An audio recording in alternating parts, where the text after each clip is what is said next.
how robotics are transforming manufacturing, AI and the future of jobs, and agentic AI. Those are just a few of the topics we're going to cover here in episode 215 of Transformation Ground Control. Welcome to Transformation Ground Control. Ground Control. The podcast that covers everything related to digital transformation. This podcast features technology agnostic and international discussions related to digital strategy, software selection, implementation, change management, business process optimization, and everything else you need to know to make your digital transformation project successful. Whether you're embarking on an ERP implementation, supply chain transformation, or any other business or digital transformation, this podcast is for you. Now, here's your host, Eric Kimberling. 5, 4, 3, 2, 1. Ground control from Megatron. Hello, welcome to Transformation Ground Control, the podcast that covers everything related to digital transformation. This is a tech agnostic, independent, and objective view of the digital transformation space. My name is Eric Kimberling. I'm the CEO of Third Stage Consulting. We're an independent consulting firm that helps clients throughout the world with their digital transformation journeys. And joining me, as always, is our co-host, Darian Chwialkowski. Darian, thanks for being here. Yeah, thanks for having me. Got a really fun episode for you all planned here today. It's going to be a great discussion, very robotics and AI centric, you could say. It's almost a robotics and AI episode, really. We're gonna start off with some social media questions, but then we're gonna get into some newsworthy topics. One being AI and the future of jobs. We're going to talk about SAP S/4HANA migrations, and then we're going to have the CIO of a company called Boston Dynamics on the show later. He's going to be on to talk about how robotics are transforming manufacturing. So we'll get into robotics and specific use cases around how robotics are being used. And when we talk about robotics here with Chad, we're not just talking about some of the automated equipment that have been around for decades. We're talking about really new and innovative ways of using robotics in manufacturing and distribution centers and other supply chain related use cases. So be sure to stick around for that. We'll have him on the show, and actually he's also a client of ours. So Chad and the Boston Dynamics team have hired Third Stage Consulting to help with their ERP implementation journey. Although that's not what we're going to talk about with them. We're going to talk about the product that they produce or that they manufacture, which is robotics. So stay tuned for that. That's going to be a great conversation. And then later in the show, we'll talk about whether or not agentic AI might replace human decision-making and humans in their jobs. So we'll talk about that later in the show as well. But before we jump into some of these other topics, what are some of the recent social media questions we've gotten, Darian? Yeah, some good questions today. They're also about AI, funny enough. But this first one is, I think we're still in 1995 when comparing today's AI with the internet history so far. We're amazed with what we have so far, and we know there's so much more to come. The only difference is that it will be way beyond exceptional. Yes, in 30 years' time, we will be completely useless. And I wanted to get your take on that last little part there about being completely useless. Yeah, I mean, when you think about AI, it's such a relatively new technology. I mean, it's been around for a long time, the technology itself, but as far as just real mass adoption, I mean, it's really just been in the last 2 or 3 years. So you figure, we've got decades of evolution behind or ahead of us with AI. So I don't think any of us really fully understand what AI is going to look like in the future. All I know is the more I get to use it, the more we see our clients using it, the more we learn about AI, the more you realize, wow, we are just scratching the surface in terms of how we can use it. And I think that goes for us all as individuals, on a personal level, but I think it's especially true for organizations too. I think organizations and in their transformation endeavors are just starting to think about and just starting to test some basic stuff and basic uses of AI. Of course, there's exceptions to that. There's companies like, Amazon and Apple and Google and some of these other companies that have been using AI forever, and it's nothing new to them, and they're way ahead of all of us in terms of their adoption of it. But generally speaking, I think most organizations are pretty far behind or have a lot to learn and a lot to adopt when it comes to AI. So I agree with the person. I mean, I think we'll look back at 2025 someday and say, wow, remember back then when all we could really do with AI was, A, B, and C, and now we can do X, Y, and Z, or you tell your kids someday that, back when, before you were even born, this is what AI looked like, and it probably won't even be recognizable to our kids. So it's exciting to see where it heads from here. Yeah, absolutely. The second question is also about AI, but this one kind of is more on like AI making decisions. So if AI is making purchasing decisions, how does it impact SOX controls? What spending authority does AI have? Yeah, that's a good question. I actually saw that pop into one of the social media channels, and I thought it was an interesting question. So it's SOX stands for Sarbanes-Oxley. Sometimes it's referred to as SOX. And Sarbanes-Oxley is a U.S. regulation for U.S.-based publicly traded companies, or I should say companies that are publicly traded on the U.S. stock exchange. They have to be Sarbanes-Oxley compliant, which means there's different controls that these organizations have to have in place, different segregation of duties to make sure that you don't have fraud and misuse of company funds. So, for example, one example of something that Sarbanes-Oxley would crack down on would be is if I could go into my ERP system and create a new vendor and pay that same vendor right away. You can't do that. Sarbanes-Oxley, you have to split out those duties so that, like, Darian, you would have to create the vendor and then I can make a payment, but neither one of us can do both. And the reason for that is because they don't want you or I creating like an LLC called Eric Kimberling LLC, and I pay Eric Kimberling LLC $10 million. So that's what Sarbanes-Oxley is intended to do. So back to the question, how does agentic AI or AI in general decision-making, how does it factor into or consider Sarbanes-Oxley or other regulatory requirements? And I think it's a good reminder that, we still have to train AI, we still have to teach it, and we still have to put parameters around it. So whether it's a regulatory parameter that says, we're not going to allow, certain violations of certain regulations. I mean, you have to teach AI that AI is not going to necessarily know. AI can't necessarily distinguish between right and wrong, at least not at the time of this podcast. Maybe in a couple of years it will. But right now it doesn't know the difference between right and wrong. It doesn't have ethics. It doesn't necessarily understand all legal rules and implications. So it's up to us as humans to put those guardrails in place. So I think that's the way to address it. I don't think we can count on AI to just be compliant with local laws and regulations just because AI is smart. I mean, we have to teach it that stuff. Yeah, absolutely. That makes sense. Before we get into the newsworthy topic that's talking about AI, I want to switch gears here and just talk about SAP for a second. This is really the only section today we're going to be talking about anything but AI. Right. But this topic today is one that we've heard a lot about in the ERP world. And I know that you've been very vocal about, Eric, but it's about the S4HANA migration. And a recent study just confirmed what a lot of people have been feeling, but it's basically not going smoothly for a lot of companies. And here's what stood out in the article. Only 8% of companies have completed their S4HANA migration on time. Over 60% ran into issues with budget, timeline, and result quality.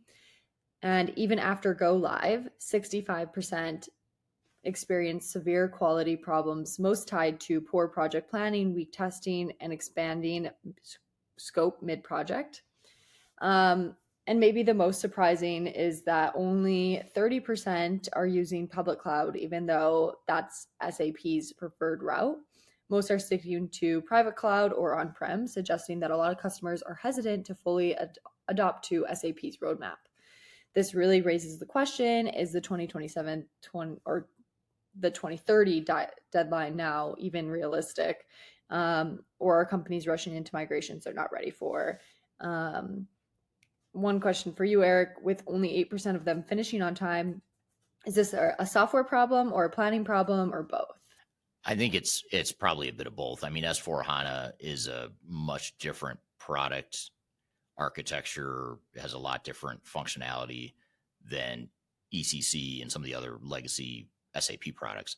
I can't think of any in recent years. I can't think of any clients of ours that I can recall that have moved to S4HANA from a non-SAP product. So it seems like at least from what we're seeing in the market.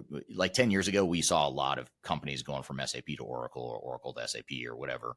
Now it seems like people that are in the SAP space are the ones that are looking at S4HANA. We don't have a lot of, quite frankly, we don't have a lot of customers that aren't already on an SAP product. We don't have a lot of customers looking at S4HANA, which I find kind of interesting. I'm not sure why that is. But back to your question about this, I think there's a couple things going on here, and this is the part that I've been very vocal about, is anytime you force your customers to do something that they don't want to do, isn't in their best interest, and or doesn't make sense for them, that's usually not going to go well. And I think that's what you're seeing here is you're forcing companies to go through transformations when it's not necessarily the right time for them, but it's important to SAP. So that's SAP's prerogative. They have a business to run. They want to make money just like everyone else, but the way they're going about it, I think, is just going to have horrendous impacts on them long term. I mean, that's my prediction for SAP. Is it's not. I think it's the beginning of the end for SAP. Quite frankly, I think they're going to be the Bon of the 2020s and 2030s. If anyone remembers Bon, that was the big ERP system back in the 90s. I think it was actually ahead of SAP for some time. When I first started learning about ERP, Bon was like the number one ERP system, and now Bon is pretty much dead. Infor owns it, but it's not widely used anymore. I think SAP will probably end up there as well. I mean, that's my candid prediction there, just based on where the industry's headed and the way they're totally overplaying their hand, in my opinion. I think they just think because they're SAP, they can do this, but they forget, I think, that they've got some really, really big customers that dwarf SAP as a company and have a lot more leverage. And, you start to see them struggle. These big companies like consumer household names, they start struggling with their S4HANA implementations, or God forbid they fail, which there have been lots of failures and there's going to be a lot more. That's just going to leave a big black eye for SAP, but it's somewhat self-inflicted because, I mean, first of all, the product itself is part of the problem because it is a fairly rigid solution. It's a relatively rigid solution. It's hard to change, especially when you compare S4HANA to ECC. And a lot of the clients we work with have very heavily customized ECC legacy ECC environments. And again, ECC is the legacy SAP product that you could customize. It was on-prem. And a lot of those customers have tailored ECC to fit their needs. Now SAP is trying to get all those same customers to move to S4HANA, which is a lot less flexible. And it sort of forces a certain amount of standardization that is very painful for organizations. So part of it is product-based, but what's even more material, in my opinion, is the fact that SAP is forcing this now. And there's a lot of really pissed off customers too, because we've come across clients that literally just finished their ECC implementations, 3 or 5 years ago, and they haven't even gotten the full ROI that they were expecting in their business case for that initial investment. And now they're being told they have to upgrade.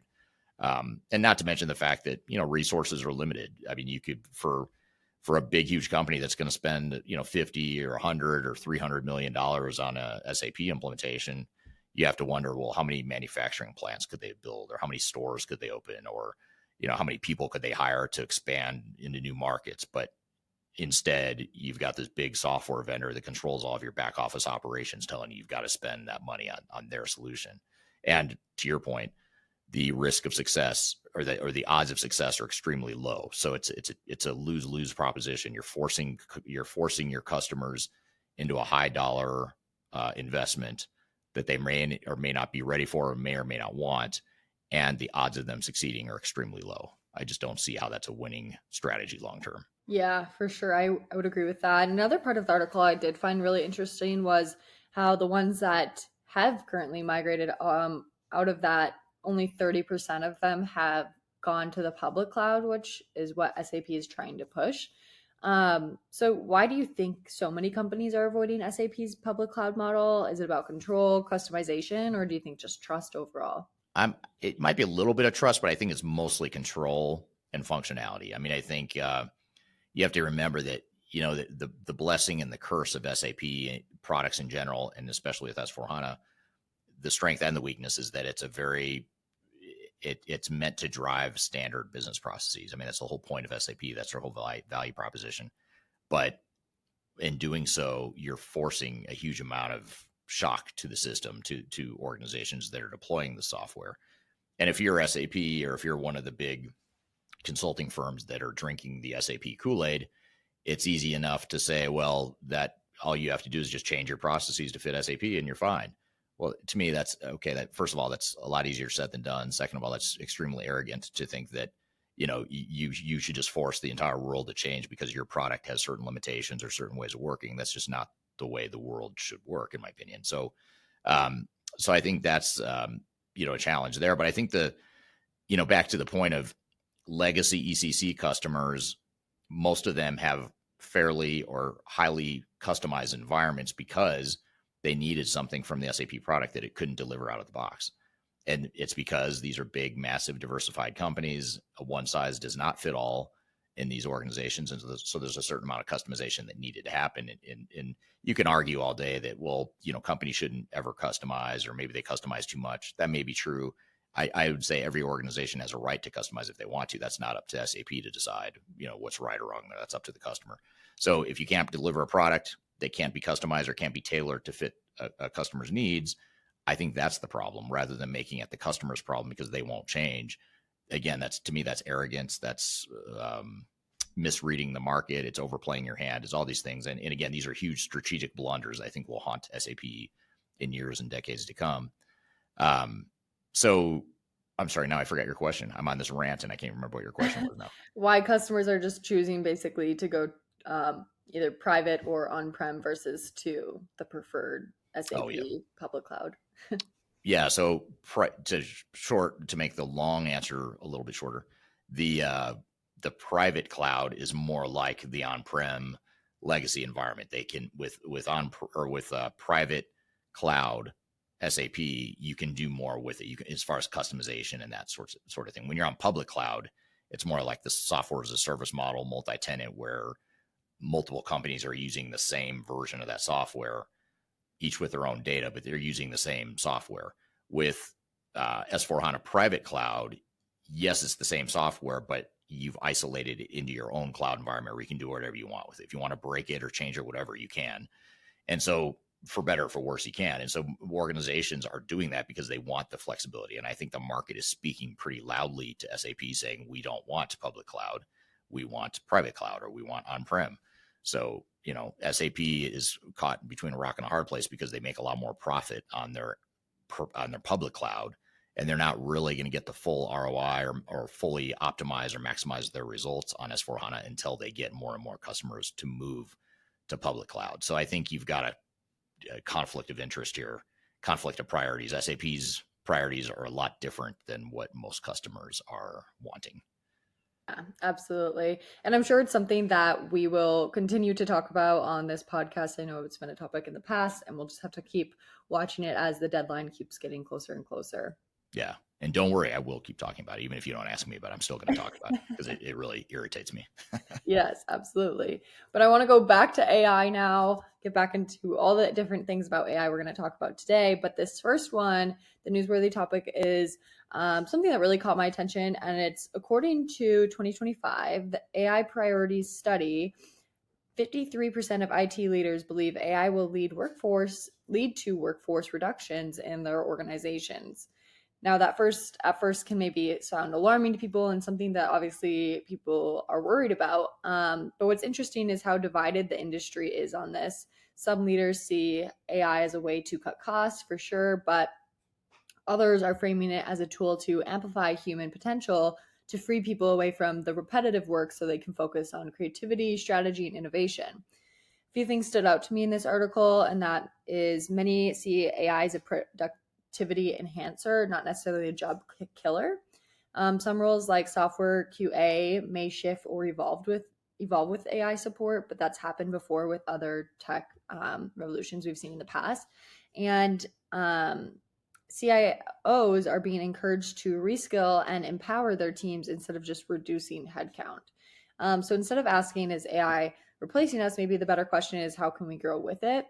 Eric, I have a few questions for you on this. I know we can maybe dive into it in different ways later today in our conversation, but first of all, how should CIOs be thinking about AI? Is it more of a cost-cutting tool or a growth opportunity? I think it's more of a growth opportunity, honestly. I mean, and there might be some cases where it could lead to cost cutting if you're super inefficient. But I think in most cases, what it does is it just gives you an opportunity to rethink how people's jobs are designed. What are their roles and responsibilities? What's their focus?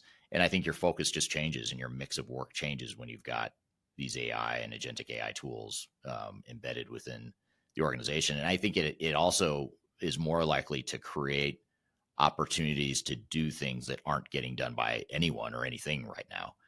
You think of all the ways that, you could be using generative AI to create better data, better CAD drawings, or whatever it is. I mean, there's so many things that you could be using AI for to do things that you're either not doing at all because you don't have the time in your job, or you're not doing it well because you don't have the time, or you just don't have the skill set. So I think more than anything, it creates an opportunity to rethink people's jobs. But the key is you can't just put these tools in place and say it's going to change people's jobs. It's going to make them more efficient. It's going to make them better. You can't just put it in place and assume that that's going to happen, because it won't happen. You need to, I mean, the tool itself might still work. You could still have all these agentic AI bots or whatever out there doing their thing, but you can't expect that people now, the employees you have, are just somehow going to be more productive or somehow going to do their jobs better. You have to define it for them. I mean, you have to, or even if you want to collaborate with them to redefine their job, you have to do that to give them clarity and direction on what their processes and what their jobs are going to look like in this world of AI coexisting with our day-to-day work. Yeah, absolutely. And with that, I know you kind of just touched on this, but what would you say to somebody that's scared that they're going to lose their job to AI, or just that their job is going to be completely invalid? And what skills do you think they should work on developing in the next few years? Yeah, well, that's a good question. So first of all, I'd back up. If you look at the big picture, most people listening to this podcast are probably white collar type people that are more likely to be impacted in some way by AI, more directly impacted by AI. Most of the world is not white collar. I mean, I don't know what the percentages are, but I'm guessing, if you look at the world as a whole, all 8 billion people, I'm guessing maybe there's, 10 or 20% of those people are office workers or white collar people. I mean, an overwhelming majority of the world is doing work that can't necessarily be replaced by AI. It can be augmented by AI, but it's not going to replace, for example, the people out on a shop floor that are running the equipment to put together cars or to, work on sub-assemblies on a factory floor. AI might provide better tools. It might provide better information now to where you can do your job better. But again, you need to train those people on how to use those tools to do their jobs better. But you're not going to replace the average shop floor worker. Even robots, you look at, people were worried in the 80s, 90s, and now into the 2000s and 2020s, people have been and still are in some ways worried about robotics replacing their jobs. And what we saw is it didn't really replace jobs as much as we thought, because you would think robotics more than anything would be a bigger threat to blue collar workers. If you can replace the factory floor worker with a robot, that's a real threat. But what we saw instead is now it just changed people to where now they are doing less manual labor with their hands. And now they're more skilled labor where they're working with machines, and they're doing more because now they have machines to increase their productivity. So anyways, so I think it's, you're talking about a pretty small subset that are really going to be potentially directly impacted or threatened by AI. So I'd say majority of the world doesn't have to worry about it. But for that 10 to 20% or whatever the number is, those white collar workers, people working with computers and information in an office, it's even there. It's like, yeah, AI could theoretically get rid of some jobs, but it's probably just going to give you a chance to do more work. And it's just going to allow humans to scale themselves better. Yeah. And to go off of this question as well, where do you see the biggest opportunities for human and AI collaboration in enterprise environments? Oh man. I think it's going to be in the highly complex data collection and analysis types of tasks. I mean, you think about, I've grown up in the consulting technology space, particularly within manufacturing. Most early in my career, all I really did was manufacturing type stuff. And I still, we as a company at Third Stage still do a lot of manufacturing type of consulting in the tech space. But when I think about manufacturing and some of the ways it can be used, one of the biggest challenges in manufacturing has always been MRP. And for those that don't know manufacturing, MRP is material resource planning. And what MRP does is it's a way to say, here's what we think demand's going to be for our product, which means we have to back into how we're going to produce that, all that stuff. And it traces all the way back to buying the raw materials, getting the raw materials into your warehouse, actually building and producing whatever the product is, and then getting it to the customer in time. So MRP, material resource planning, is this really complicated, cumbersome task that involves tons and tons of data. It's highly inaccurate. It's subject to lots of different variations, lots of different variables. And that's something where I feel like AI could finally maybe solve that problem, because the ERP systems have been around for decades now trying to solve that problem. And yes, it's made it easier and a little bit better, but it hasn't really solved the problem. I mean, companies still have a lot of the same problems now with modern technology as they did 25 plus years ago when I first started with less modern technology. So I think AI, though, could be a real game changer with anything that has to do with a lot of gathering a lot of information and collecting it and analyzing it in a short period of time. Yeah, absolutely. And combining AI with robots is that might lead to more things too. And I guess we'll find out from this conversation with Chad. I'm sure we'll be able to get some answers from him as well on what that future looks like. Yeah, we're going to talk about robotics. We'll get into AI as well. We'll get into Industry 4.0 and smart manufacturing and just how robots are being used to enable better manufacturing. So, and even if, by the way, even if you're not in manufacturing, you really want to hear this this interview, because we're not just going to talk about manufacturing, first of all, but second of all, we're going to talk about real use cases outside of manufacturing as well. So I already know from him being a client of ours, I already know a lot of how they're using these robots in non-manufacturing environments. But I am going to ask quite a few questions about manufacturing as well. And it's super interesting. You want to stick around for that.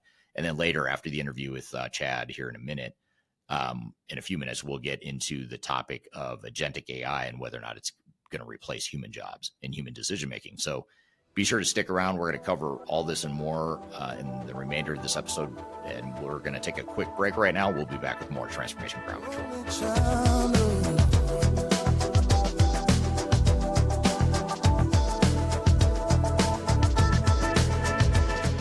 If you are involved in any sort of digital transformation or business change initiative, you will want to download the Digital Transformation Report. With its comprehensive overview of business and technology trends and best practices, this report is a must-have guide for any transformation project or executive team. Download this free report by visiting Third Stage Consulting at thirdstage-consulting.com. You can also visit our website to learn more about us or download independent reports, videos, and other best practices. Again, visit thirdstage-consulting.com today to learn how you can take your transformation to the third stage of success.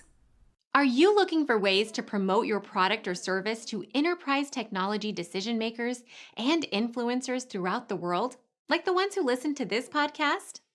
Major Tom Productions creates media, events, and influencer marketing for B2B technology providers. Our productions are exciting, educational, disruptive, and effective. Most importantly, they create results. Our content is unlike any other in this industry, engaging, influential, and trusted by technology buyers and influencers throughout the world. Each month, our productions reach hundreds of thousands of targeted buyers and decision makers who trust and engage with our honest and tech-agnostic content. With long-tail viral results and engagement with our content, Major Tom Productions provides a way to reach your target market and create awareness, calls to action, and a connection with potential customers. So collaborate with us today. Learn how we can feature your product or service on podcasts such as Transformation Ground Control, Journey to S4HANA, and Journey to Dynamics 365. We can also feature your brand on our YouTube channel called Digital Transformation with Eric Kimberling, which boasts over 100,000 subscribers and over 2 million video views per year. You can also participate in our in-person events, including our Digital Stratosphere Conference. Contact us today to learn more. We can tailor a marketing campaign that works for you. We look forward to helping more people learn more about and become engaged with your brand.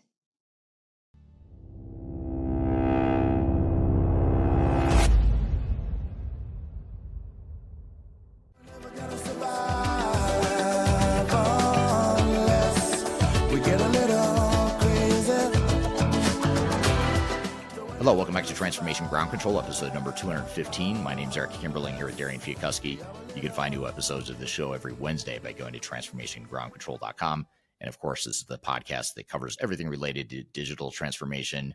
It's a tech agnostic view of the strategy, people, process, and technology aspects of digital transformation. So thanks for being here today.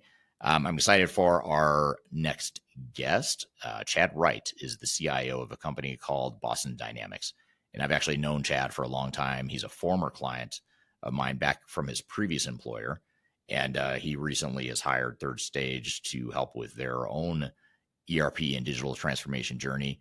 But that's not what we're going to talk about here, Chad. I actually wanted him on the show for this discussion to talk about their products that they're producing for different manufacturers and supply chain related organizations. And they create robots. They create software to go along with the robots. And they also have an AI not a division, but a sister company that does AI stuff that integrates with the robots. So we're going to talk about all things robotics and how it's fitting into manufacturing and supply chain management. Excited to have Chad on the show. And with all that being said, Chad, thanks for being here today. Thank you, Eric. My pleasure. Really excited to be here to speak with you. Yeah, and hopefully you're not too worn down from the technical issues that I was having, but I appreciate you being here today.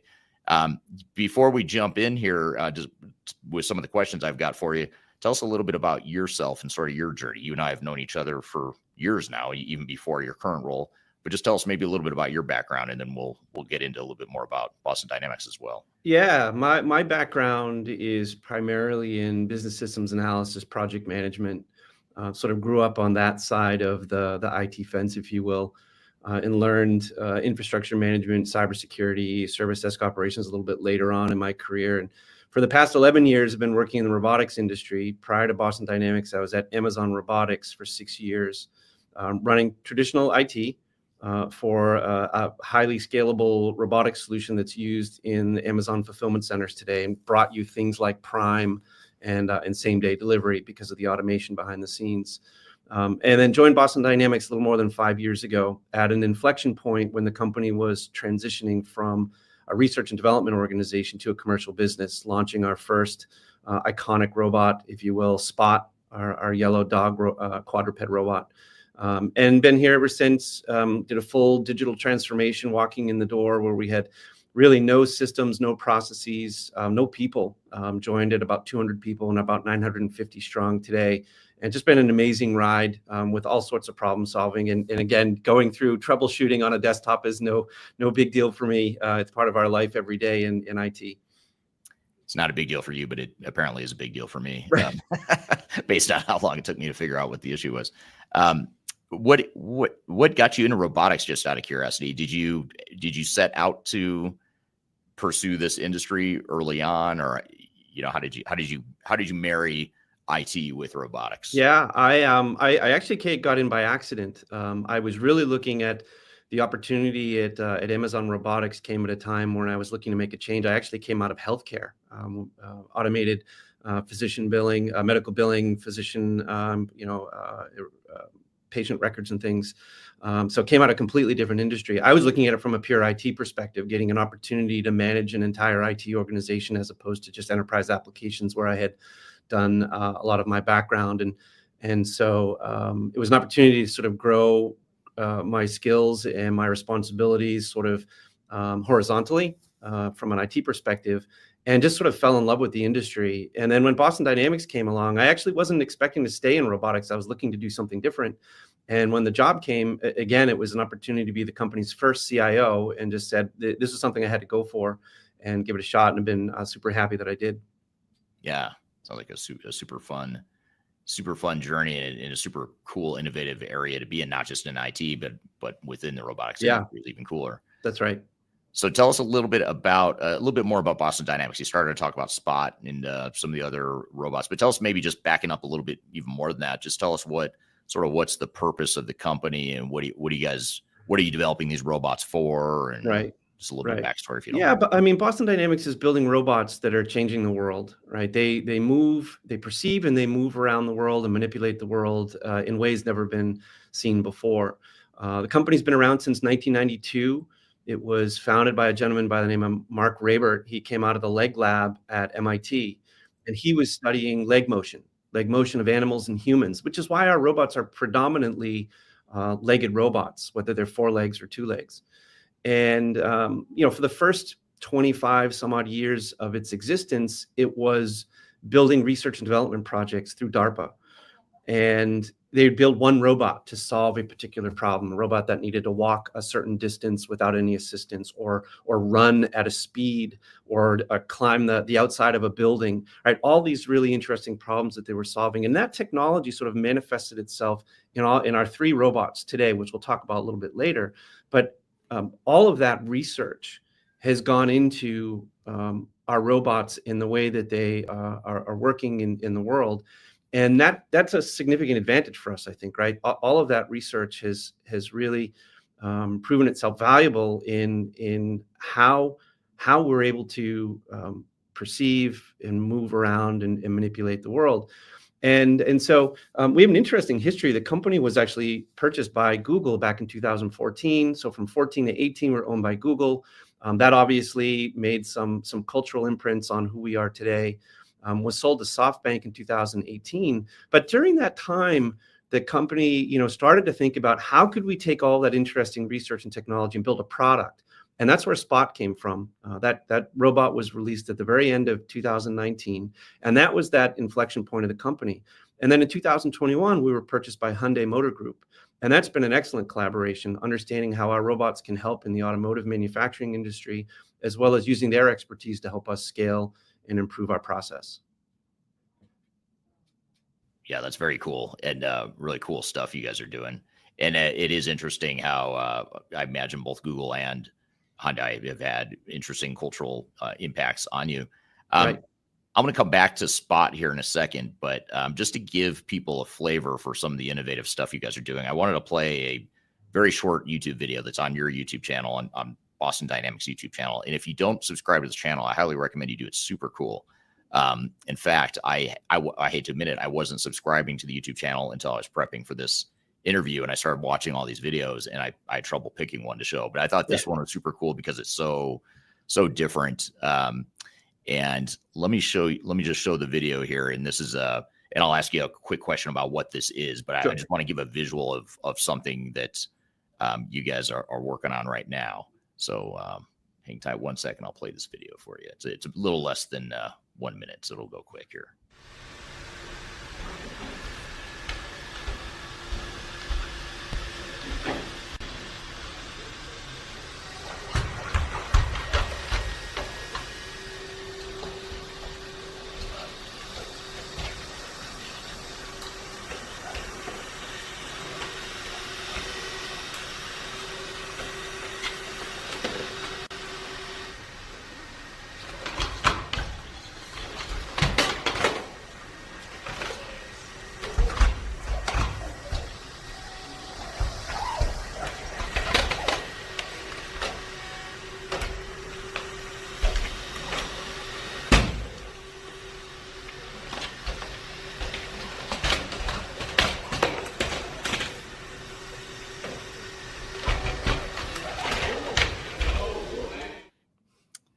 So super cool stuff there.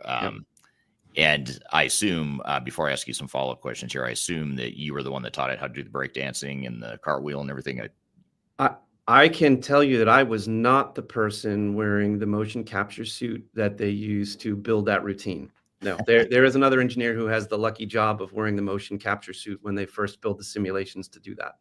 Gotcha. I mean, when I first saw that, I thought there's no way that's a real robot, but it looks like someone wearing a bodysuit or something. I see faces. I see, humans and animals and dogs and things in our robots, and just being around them so much. And they're designed in a way to be sort of more empathetic to us, right? They're going to be part of our lives and so forth. So you really start to build those connections. I love the comments, right? I think that video received 4 million hits in its first day when it dropped last week.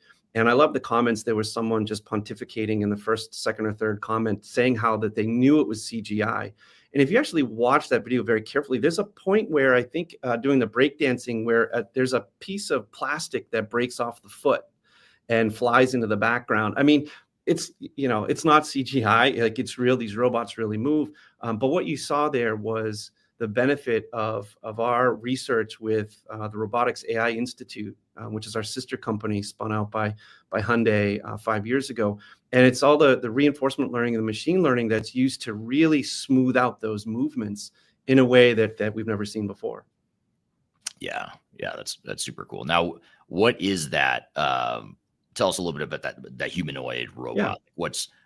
It's super cool, great video. But what kind of use case do you guys think or envision that? So that robot there is Atlas. That's our humanoid robot. It's actually the electric version of Atlas. Atlas has been around for well over 10 years. It was a hydraulic version before that. The hydraulic version obviously was not anything that was going to be sold in any way, because it ran on heated, high pressurized hydraulic fluid, right, which was not very safe for the people around it. So about a year ago, we created this new version of Atlas, and the humanoid becomes sort of that pinnacle of robotics. It's designed to be the most flexible robot that you have available. Imagine training it on a variety of different use cases. These robots will be working in Hyundai's plant, in their manufacturing plants this year. And you can imagine it performing tasks that people are doing today. There's another great video out on the YouTube channel as well, where Atlas is moving engine covers, and they're doing a sorting job where they take the different engine covers and they move them from one case into another case that gets put right out onto the manufacturing line, so that the cases are put in the right order when there's a Tucson or a Santa Fe or an Elantra that comes down the line. It's grabbing the right parts at the right time. That is a job that is performed by a human today. Very, very monotonous, very boring type of work, but something that Atlas can excel at. That's super cool. Curious to hear from the audience too. Just if you don't mind dropping the chat as we're talking here, how you could envision that humanoid robot being used in a manufacturing environment. I'd love to hear just ideas or hypothetical scenarios that the audience has in mind. But if we back up a little bit here and just talk about just robotics and what you guys are doing to change the world, to use your words and kind of your vision for the company, or not your vision, but the company's vision for where you're headed. How do you see robotics sort of affecting and impacting the world of manufacturing in general here in the coming years? Well, I think at the end of the day, it comes down to exploring the use of robotics to solve problems, right? And so what's the problem we're trying to solve? It's around labor, quite honestly, right? These robots are doing work in the world around us. We have 3 robots that we sell 2 of them today. That's Spot, that's the quadruped robot. And then we have another robot called Stretch that's used in logistics and moving boxes. And then of course, Atlas, which is still in R&D, and that's slowly being moved into production work later this year. But we see Spot used by hundreds of manufacturing customers today for things like inspections. So imagine there's jobs today that people are performing. They're inspecting pipelines. They're inspecting working equipment. They're inspecting, and looking for noises, vibrations, air leaks, gas leaks, heat anomalies. And take Spot and use it as a mobile IoT sensor. Put your favorite device on its back. It could be a point to zoom camera that's going to look at the gauges on the wall and detect whether the needle should be in one zone and it's in a different zone. It has a fluke and it's looking at noise and vibrations, or it's looking at heat anomalies. And the robot captures that data and triggers back to your ERP system, your asset management system, and triggers a work order to a human to go out and detect something that's about to fail, right? So we see the ROI in our robots is not about replacing human labor. It's really about the predictive maintenance and preventing the downtime. The human piece of it is a very, very small part of that ROI calculation, because at the end of the day, you can't afford to have your production line down for any period of time. And that's where we see the real big push for the use of robotics in that whole industrial inspection area. Yeah. Yeah, and I was just at your facility a few weeks ago with others on our team as we were doing some workshops with your team, and I got to see. I didn't get to see the humanoid in action like in that video, but I did see Spot. That area in the back where you showed me all the different spots running around doing stuff, and you had pointed out how there's a bunch of cameras that's constantly capturing information about the environment. Tell us about that. Like, so it may be using it in the context of that use case around predictive maintenance and reading a gauge or spotting a visual problem with something. How do the cameras and AI all factor into that? Yeah. So, I mean, the Spot robot, to give people a sense, is about, the robot itself is about 75 pounds and has a payload capacity of carrying about another 30, 35 pounds. So all in all, it's about 100 pounds. It's not terribly large. I have a black lab at home, a 7-year-old black lab dog. He's just about the same size, about 85 pounds, just about the same size. And that robot has 5 cameras on it, right? It's got sort of 2 in the front of, let's say, its face, and it gives it about 180-degree view. It's got 1 on each side, 1 in the back. So the robot is constantly looking at the world 360 degrees around itself and constantly building a point cloud and looking at what might be around it, and gives it the ability to move. And it's been trained with a number of, rules and algorithms, if you will, for how to move and how to detect something, whether you step over it or step around it. As a legged robot, it has significant advantages in your factory or in your manufacturing floor because it can go upstairs and go up and down stairs. It can step over threshold. It can step over objects, although it tends to move around objects that are on the floor. It doesn't need to know exactly where it needs to go. You just tell it sort of like A to B, and it'll figure out how to get there. And so that's why these robots can be very good in an industrial setting like that, because the environment is not always predictable. We have an idea of what the factory is going to look like. We have an idea of what it's going to be, how it's going to be laid out, but there's movement of people, there's movement of equipment. And so the robot needs to be able to navigate it. And that's where those cameras come in, and the sort of the AI aspect of sort of perceiving the world around it and then moving and manipulating within it. Yeah, that's super cool. Here's a comment that's sort of related to that here from Gary. I'm sorry. I believe it's Gary on LinkedIn. It's sad that there's so much focus on robots taking jobs. I think using robots for automation and manufacturing is one of the greatest opportunities for humanity. Is that how you guys view it too? I mean, it sounds like you're not really looking at this as a replacement for humans, but more of an augmentation. Yeah, and it really is. I think that's a great question or a great comment. It's one that I hear all the time. Having worked at Amazon and for 6 years, and now Boston Dynamics for another 5, everywhere where I go, I get that question or that comment, right? And so there are some people that are just absolutely afraid, right? They see a robot and they think the Terminator. Our chief strategy officer, Mark Tierman, has a great comment to that. When he first joined the company, he was watching and posting on LinkedIn, and someone said, "Oh, Mark, you're going to go there and build Terminators." And he said, "Actually, no, we're building C-3POs, right?" So for the science fiction fans in the world, you know who C-3PO is, right? C-3PO is an assistant. It's a co-working robot. And that's where we see it is. I mean, there's genuine problems that we're going to have in the logistics space, in automotive, in warehouse and manufacturing. Like we have this labor shortage that's looming. And as our population ages and retires and gets out of the workforce, there's going to be a lot of tribal knowledge that goes with these people, in addition to their ability to move the physical world around us, whether it's objects on a production line or boxes in your supply chain. That's a real problem. And the companies that have the foresight and the advanced thinking to be investing in these areas are going to be the ones that come out winners. Yeah, absolutely. That makes a lot of sense. It's sort of like, people that are afraid of AI, a lot of times there's a lot of fear around AI replacing jobs, but I tend to see it as something that's just going to make us all better at our jobs if we embrace it. Agreed. So that's very interesting. So here's a comment from Will on LinkedIn. Will says, "Greetings from Naperville, Illinois. It's remarkable to witness the rapid advancement of robotics in recent years. Having attended ProMat last week, I was thoroughly impressed by the extensive presence of companies in this field. Just 15 years ago, few of these vendors were actively targeting distribution and logistics firms, underscoring the significant evolution in this space." So great point there. And another comment here from Norberto on YouTube. "How amazing. I can see how this reduces the risk of adoption."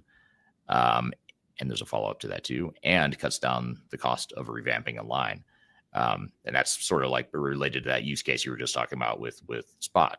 Yeah, that's a great observation there with cutting down the cost of revamping a line. There's a case study on our website.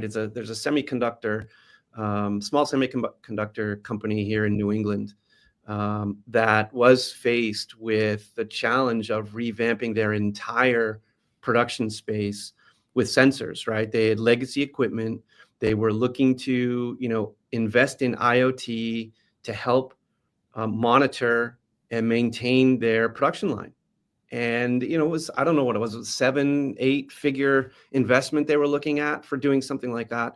And so we worked with one of our partners to go in there and show them how to use Spot with their IoT sensors on its back.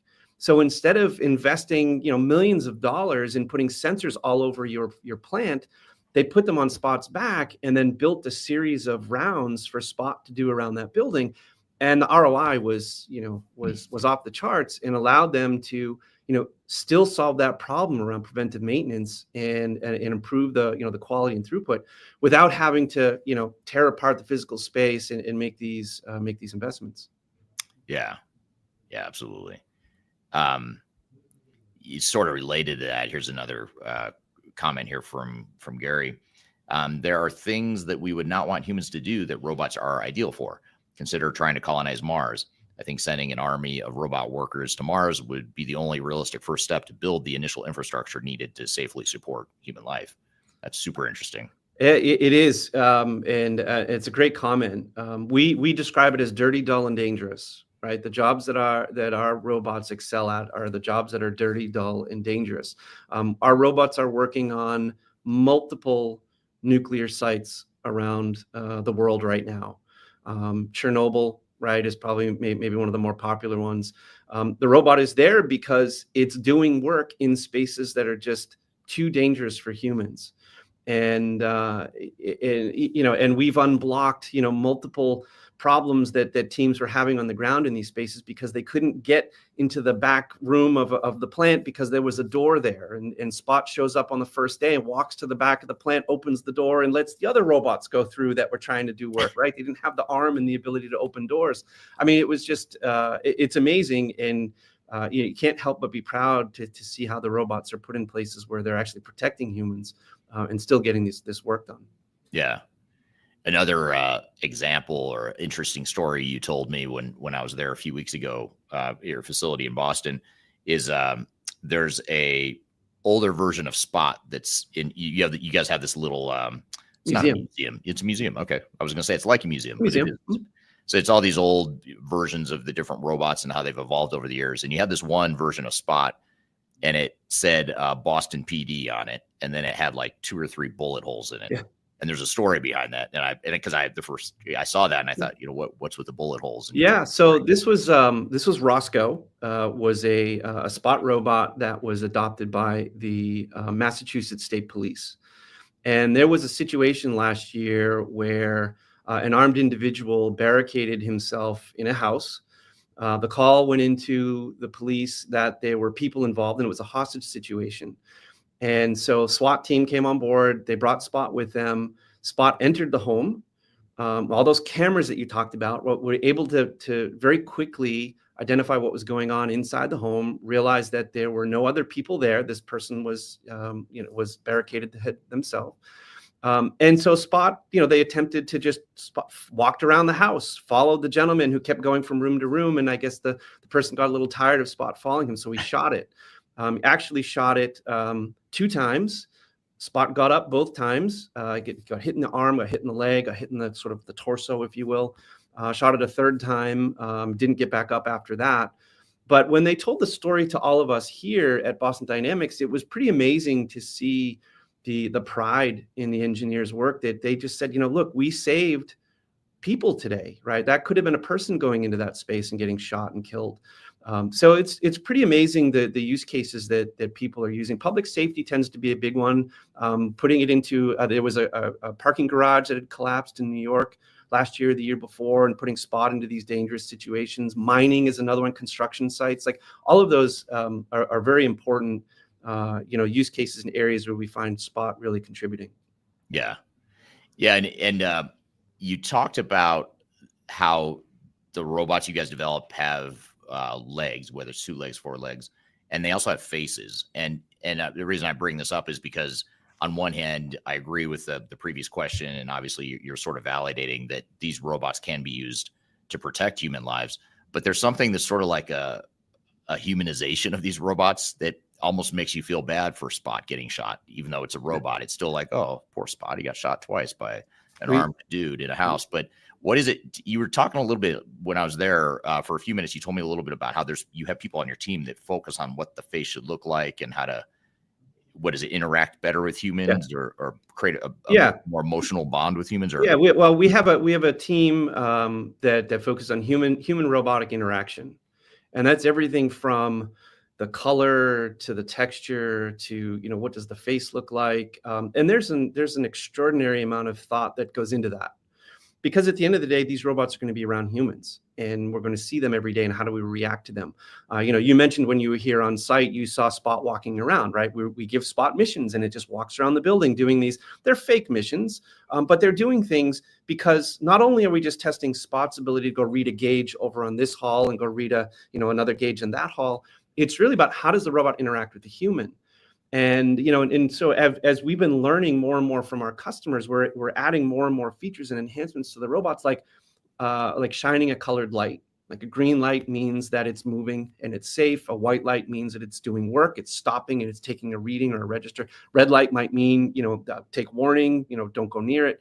And, should it have a sound, should it have a face, should it have eyes? Like, all of those things are really, really important. That human robotics interaction team takes that very, very seriously, and how we go about creating that image or likeness that you're going to interact with. Yeah, that's super cool, and I imagine it also has a way of making it feel a little less threatening. That if it has that sort of human and emotional response that you're talking about, you could see. I'll give you a great example of that. We had Spot we were at our ERP vendors conference a couple of years ago, and we brought Spot with us, which is always a great party hit, right? And we had Spot at the cocktail hour at the end of the day, and walking around, and we let people drive it. Like, people are always blown away at that. We said, give them the control, and said, go ahead and drive it, try it out.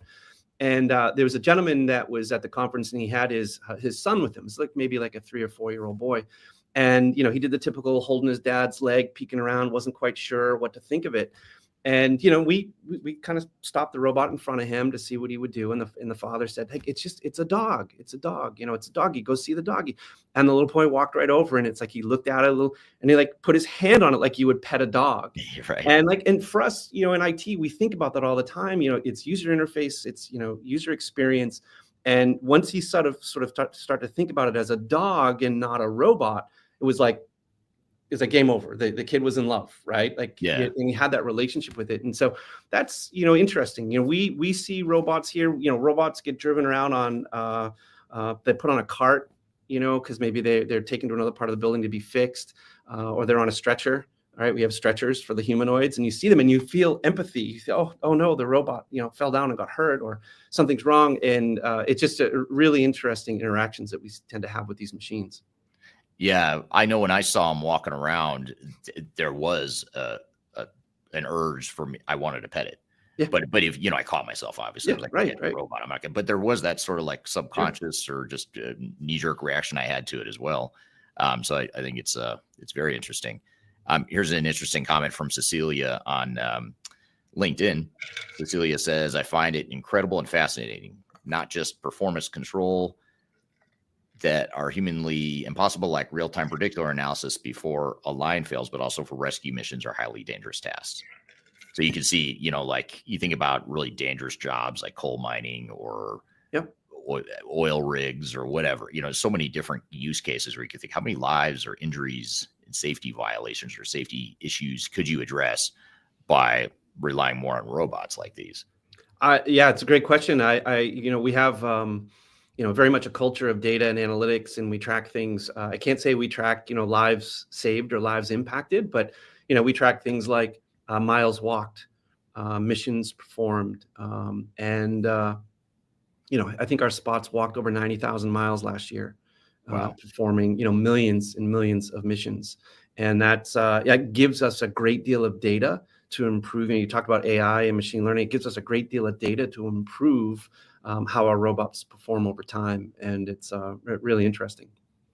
So are you guys, speaking of AI, and this is sort of getting into, the whole industry 4.0 and Internet of Things movement, but you've got these cameras, you've got these sensors on these different robots. And if they're on a manufacturing shop floor or in a distribution center, what kind of data are all these robots collecting, and what are you guys doing with the data, and how does it feed into AI?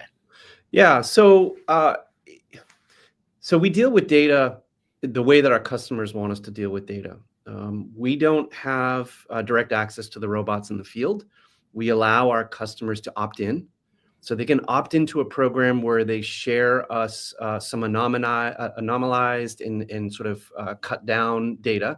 We look at falls, we look at steps, just some very basic information. But for a customer that's using this, they're taking images, they're taking readings, they're taking video. So all of that data is managed locally, right, within their environment. We have a software as a service product called Orbit that we launched last year that is a fleet management software. So imagine that you have dozens of these robots working in your plants all over the world, and that can be centrally controlled and centrally located wherever you want, through our Orbit cloud. And you can see what the robot sees in real time. You can manage notifications and messages and integrate that back to your ERP and asset management systems. It really is gives the flexibility for parts of the world like in Europe where you've got data privacy and things. We do face blurring on the video, and that's for all the robots, even our Stretch robot, which we haven't talked about yet. Stretch it's a big base with an arm, and it moves boxes in the back of a truck. That video could still look at your plant, and so the people that are there, and so we do face blurring and other things to try to maintain privacy for our customers. So that data is a big deal, right? And we continue to evolve our policies around that. Yeah, that's super cool. And the SaaS model that you guys have started to adapt, and just the ability to be able to track all this information and add additional value beyond the robot itself. I think that's super fascinating. Robots create an extraordinary amount of data. I mean, it's amazing how much data they collect. And for me as a CIO, that's a huge part of our strategy. Hybrid cloud technology and supporting, the performance of these robots and the data that's created. It's a lot for sure. Yeah. Now here's a comment from Saeed on LinkedIn. Saeed says, focusing on the why behind automation is key. It's not just about replacing human labor. It's about creating a more efficient, safer, and more innovative manufacturing environment that ultimately benefits everyone through better products, lower costs, and improved working conditions. It's pretty well said. What are your thoughts on that comment? Well, I think about it as the flywheel, right? So if you think about, what are the things that impact each other in that sort of cyclic manner, right? So the idea of that flywheel would be, you have robots that create value, right? They're doing things to increase productivity. They're doing things to increase value to your customers. And when that happens, your customers are going to improve or they're going to like your products better. And they're going to, they're going to have better experience. They're going to talk to their friends, and they're going to gain more customers, right? So again, I've invested in my robots. They're increasing my productivity. That's making my customers happy. They're going to talk to more people, and I'm going to get more customers. I'm going to increase my revenues as a result of that. And I'm going to take those revenues, invest them into new jobs and new robots and new robot features. And you complete that flywheel, right? So, and this was something that Amazon was extraordinarily good at. And we're starting to do it now with our customers, where we've had enough time for our robots to be used in the field to do this. Ty Brady, he's the CTO at Amazon Robotics. He was my peer there for a number of years. He just came on record last year to say how that in Amazon, in the 10 years, in and around the time that I was there, we grew from building 1,500 robots a year to 100,000 a year. They've deployed over 750,000 mobile robots in their fulfillment centers. And in that 10-year period, they created over 1 million jobs. Wow. And of those 1 million jobs, there were 700 different job codes. Wow. Right. So you start to hear this term robot wrangler, right? We use it here, and I was kind of chuckling about it first. But if you go out to any of your job sites today and you search for robot wrangler, you're going to get a bunch of jobs out there. People and organizations are starting to think about it. There's almost 500 universities in North America that have robotics programs. And that's about building the robots. But what about using the robots? I drove by a community college up in White Mountains in New Hampshire. Come join our robot wrangler program. I had to pull over and almost, I was like, wow, like this is amazing. Like companies are looking for talent. Organizations are training. Like we need to think about reskilling and upskilling. And that is all going to help make that flywheel spin even faster. I'm here with Chad Wright from Boston Dynamics. We're talking about robotics in the world of manufacturing and supply chain management. We've got a lot more to cover, but we'll take a quick break first. We'll be back with more Transformation Ground Control.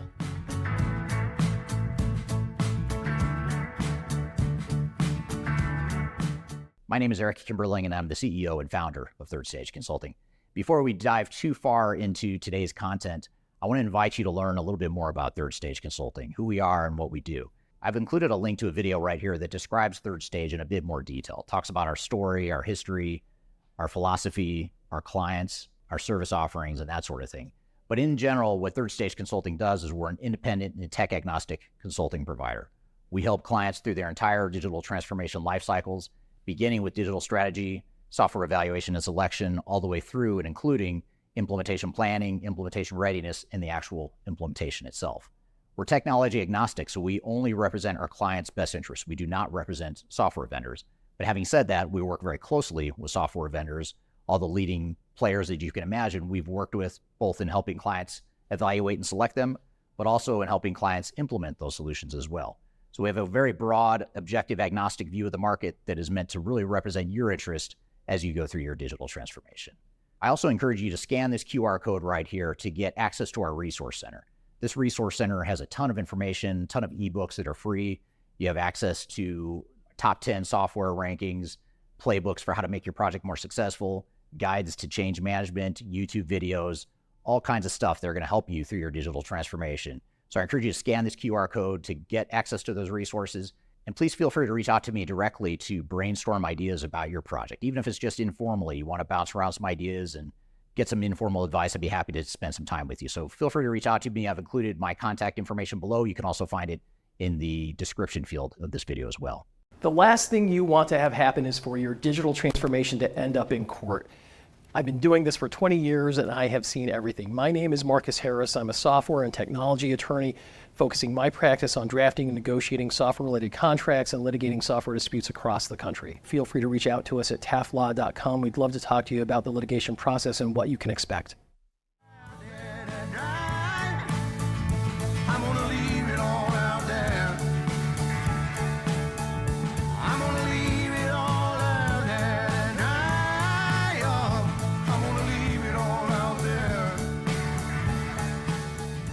Hello, welcome back to Transformation Ground Control, episode number 215. My name is Eric Kimberling, here with Darian Chwialkowski.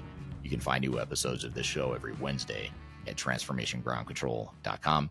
I'm here with Chad Wright from Boston Dynamics, and we're talking about robotics in the world of manufacturing and supply chain management. You mentioned Amazon, and you talked a little bit about how you originally came from Amazon before joining Boston Dynamics. But that's where you and I first met. Is you were CIO at a company called Kiva Systems, which was then acquired by Amazon, which then was branded as Amazon Robotics. That's right. How are the robots that you guys made at Kiva / Amazon Robotics, how are those robots different from what you guys are doing at Boston Dynamics? Well, most fundamentally speaking, from a non-roboticist, it's really about how they move.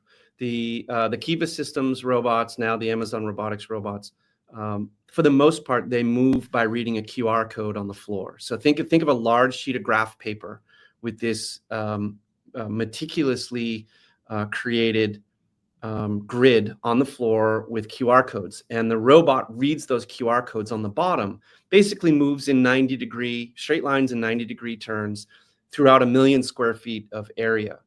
And those robots, there's a control system that will determine if two robots are attempting to go to the same square. There's some movement capabilities and some rules that will dictate that. And then the Boston Dynamics robots are completely autonomous, right? They're just observing what's around it. And if it sees a conflict, it will try to figure out how to resolve that conflict by moving around it, by waiting for an aisle to clear, whatever that might be.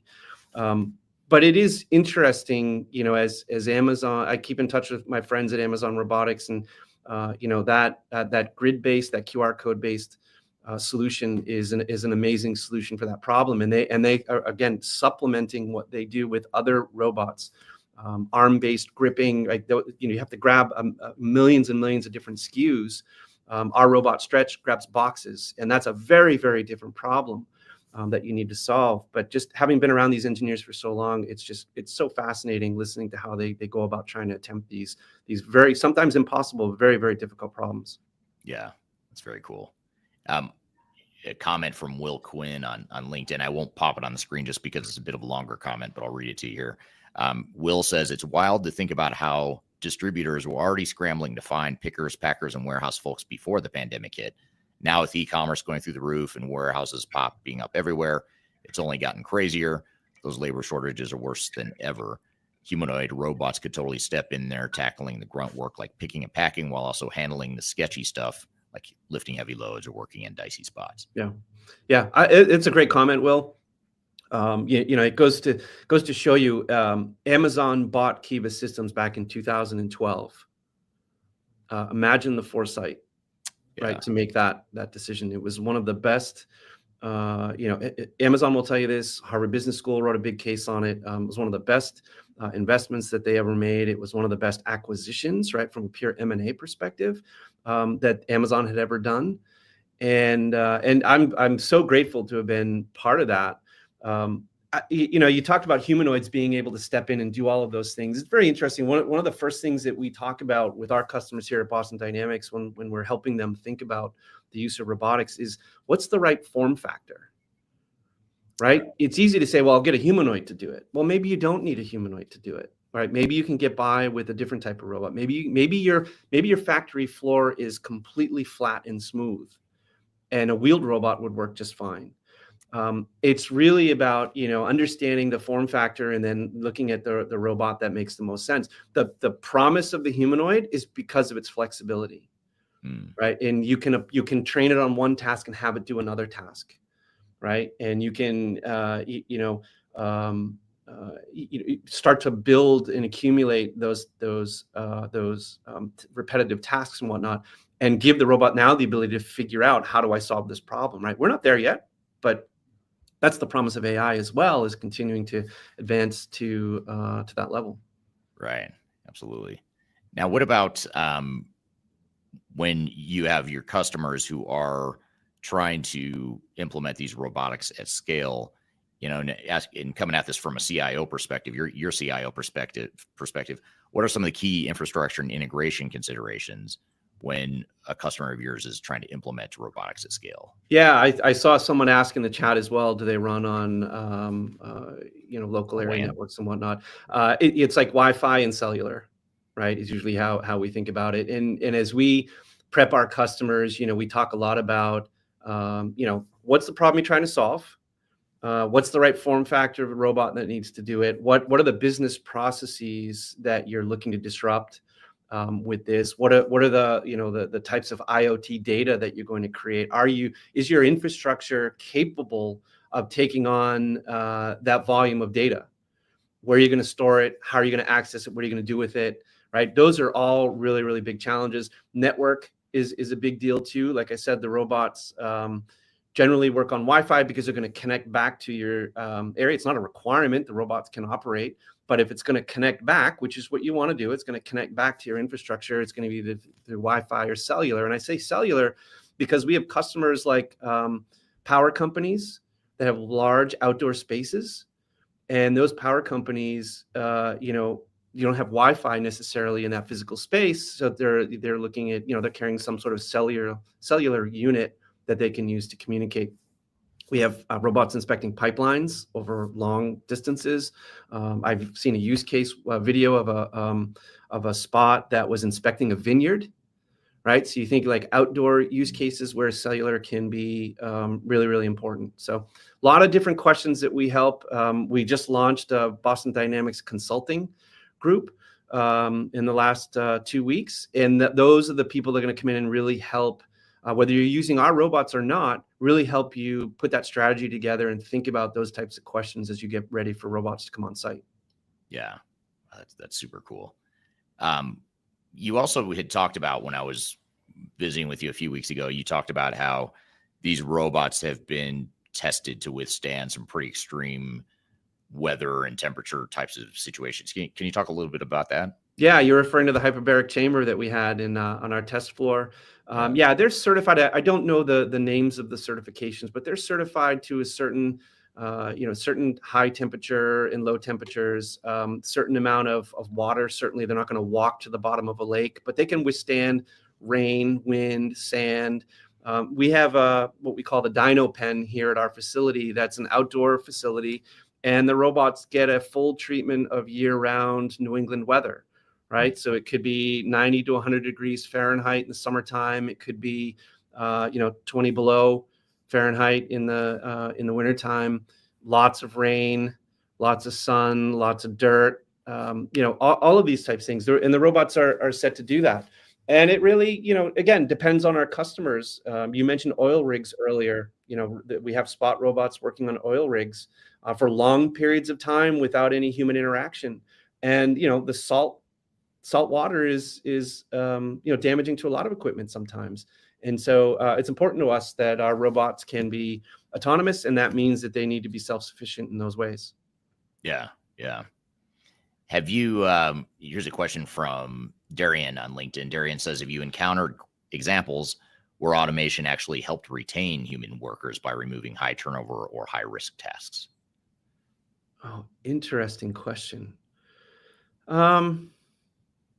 I know that at Amazon, I was there during a time where Amazon was converting their traditional fulfillment centers to the robotic fulfillment centers. So imagine, in a traditional fulfillment center is what we probably all have experienced one way or the other, where there's a person with a shopping cart walking around, this vast warehouse, picking things off a shelf and putting them in a cart and then doing something with it.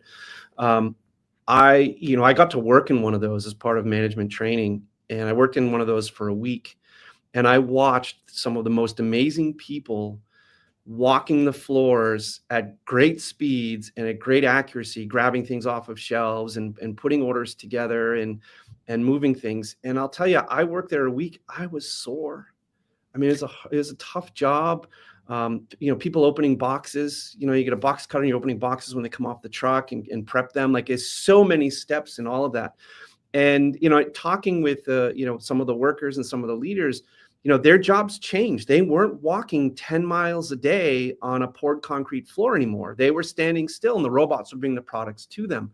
And that, I don't know if it's necessarily if I saved someone's, from quitting because of that, but you could definitely see the transformation, the type of work that people were doing because of robotics. Yeah.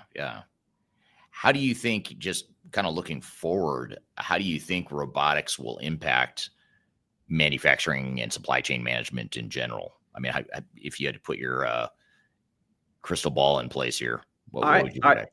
Yeah, I think it's going to continue to be extraordinary impact. It's a matter of, finding the right use cases that can be automated with these robots. And we're already seeing it, in our customers where, Spot is doing inspections and Stretch is moving boxes and Atlas is going to be, performing the job of a material handler in these Hyundai factories. And I think as we continue to learn more about our customers, we feel very good about being able to enhance our robots even further as they need it. So AI is going to speed up that transformation.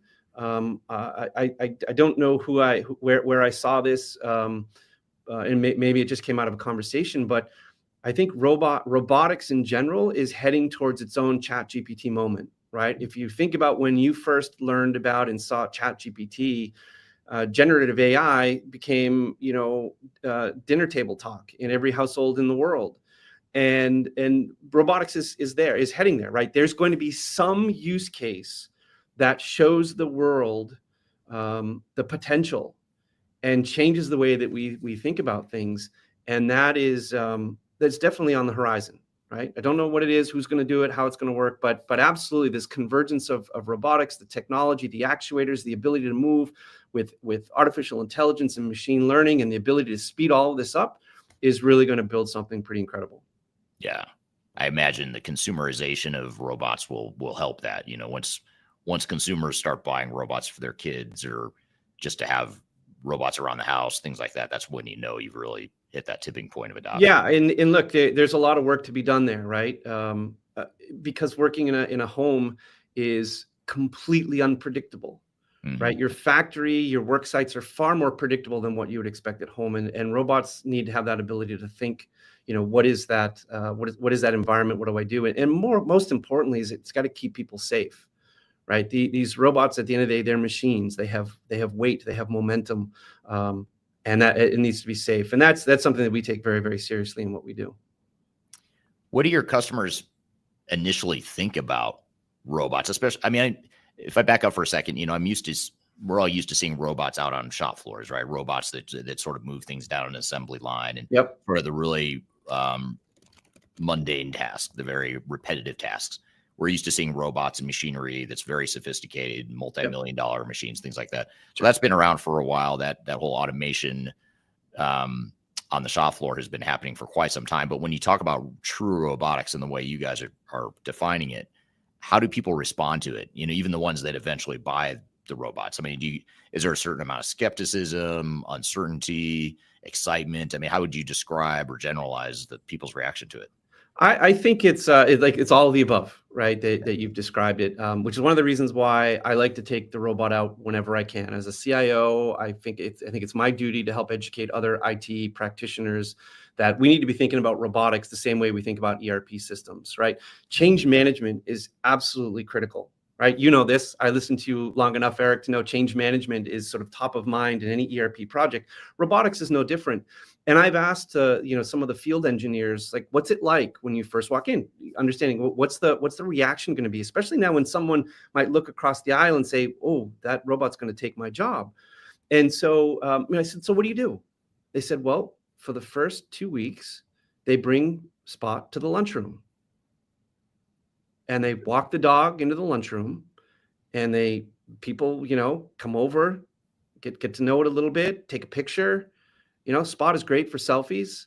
Control the robot, drive it, like just start to see what it's like and then have a conversation about it and do it. And that's a big part of the change management transformation when we bring robots on site. And I always like to tell that story because I just thought it was such a great use of our talent in a way to share and educate with people before the project even starts. And so, yeah, it's a big way of just trying to educate people and get them comfortable. Yeah. That's super, super cool and super interesting. I imagine over time that becomes more and more natural, a natural adoption as people, especially even, seeing a video like the one we just showed or talking about use cases like these. I think that people start to open up once they see the possibilities or some of the possibilities that could happen with the robotics. Absolutely. So how do you guys, I kind of see, correct me if I'm wrong, I kind of see two different angles that you guys work from. You have you opened up by talking about how you're trying to make the world a better place, essentially, with robotics. And so there's a sort of grand visioning and this grand innovation that you guys pursue, and it almost reminds me a little bit of Steve Jobs. Like, you guys aren't necessarily going to the market and doing market analysis to see what kind of robot you should build. It almost seems like you guys are building something that no one's really thinking about. But then there's the manufacturers that have like very tangible, specific use cases that may or may not be sexy, or may or may not be as sexy as that robot doing breakdancing moves that I showed you. So how do you work with and collaborate with manufacturers, some of your customers, to to build better use cases or build a better product here? Well, the advantage we have right out of the gate is that we're owned by Hyundai Motor Group. So, we look no further than, across the hall to our Hyundai counterparts. And, we're leveraging them for, scaling our operations. Obviously, they're manufacturing experts, and, they have a lot of influence on how we are building our own production environments. And then they're also taking the robots and using them in their factories and providing feedback. So we can do that almost in private, right, before we start talking to our customers per se. But look, we spend a lot of time, often at our expense, going into customer sites before, during, and after projects and just learning. Look, for the first 2 years in 2020 and 2021, when the world was sort of under pandemic control, customers were buying spot, right, and they were trying it out for innovation. We were partnering with all the hospitals here in the Boston area on how to interact with potential COVID patients, right, and keeping our people safe. And so each of those becomes a learning experience. And where, our product management team is amazing. And the amount of time that they spend talking to customers and just going to the sites and visiting the sites and seeing the physical space and looking at how the robots can get involved is a big part of why, we see the success and why we're so excited about the future and the work that our robots are going to do. Yeah. That's very, very cool.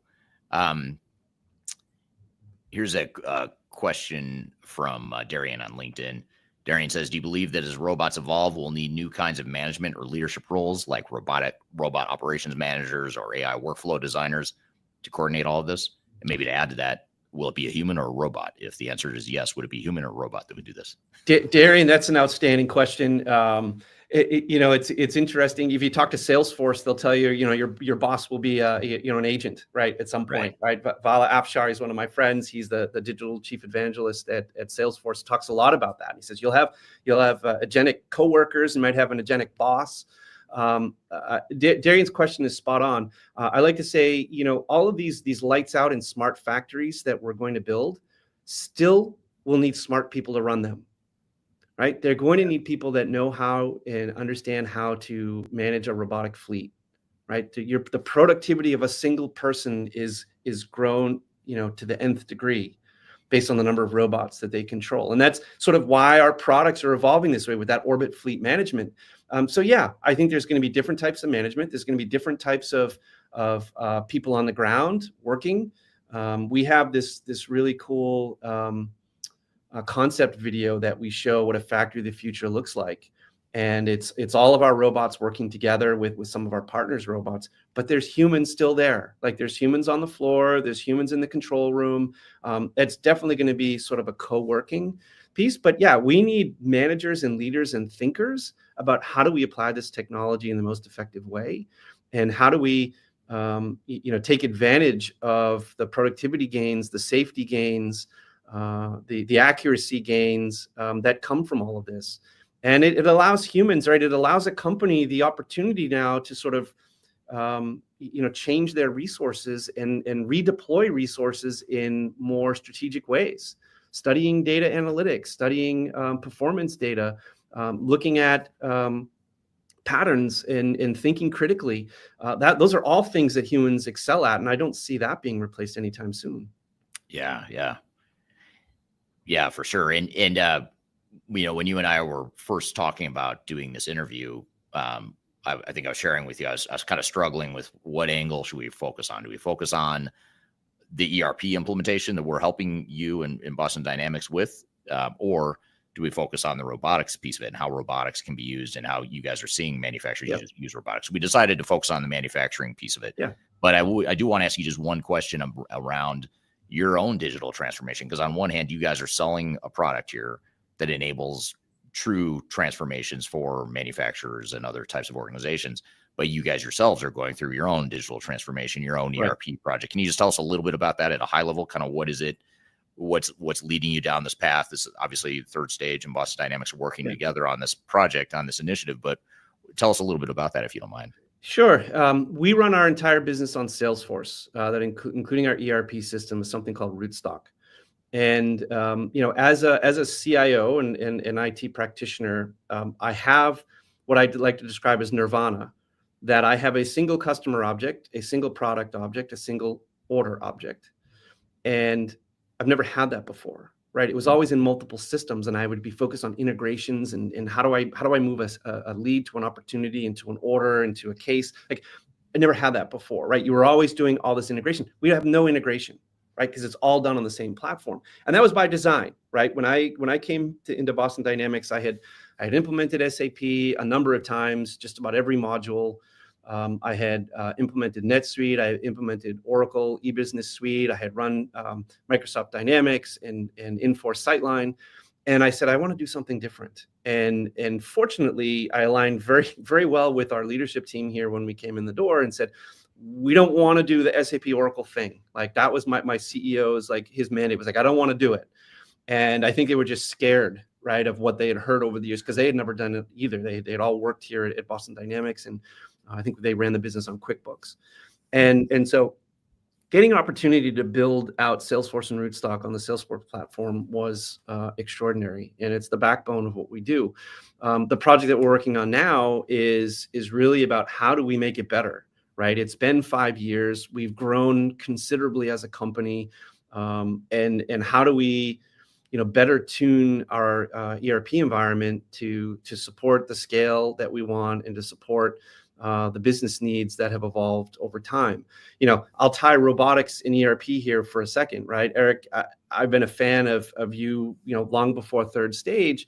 And the thing that I always like about your methodology, and that I, preach to my own teams, is sort of like, you got to get good at current state analysis. Like, you got to understand sort of how do you do things today. Then you also have to have a future vision of what it is that you want to do, so that you can identify the gaps and create a plan to get there. And I've gone through this cycle probably 4 times in the last 15 years, where we do a very determined and focused current state analysis, understanding what the future might look like, and then what are the gaps to get there. And maybe it's buying a new ERP system, or maybe it's putting together a tiger team to go and invest in certain areas to do it. Robotics, I think, is very much going to be the same thing. Like, what is your current state? What are the things that you're doing today? What are the problems that you're trying to solve? And then how do robots fit into that as a means to, improve worker efficiency, improve company productivity and accuracy, and all of those things. And without that solid current state and future vision, robots are just going to be a shiny, button that sits in the corner, and we let it dance every now and again. And that's not at all what we want to do here. Right. Although it does make for great YouTube videos. Oh, sure does. Oh, absolutely does. Well, that's super interesting. And I'd love to have you back on the podcast to talk more specifically in a lot more detail around that transformation and sort of some of your battle wounds from having been through this a few times now. Sure. On your own digital transformation journeys. But thanks for that brief overview in the meantime. Well, I appreciate you being here today. This is a super interesting conversation, and time flies when you're having fun and talking about robots.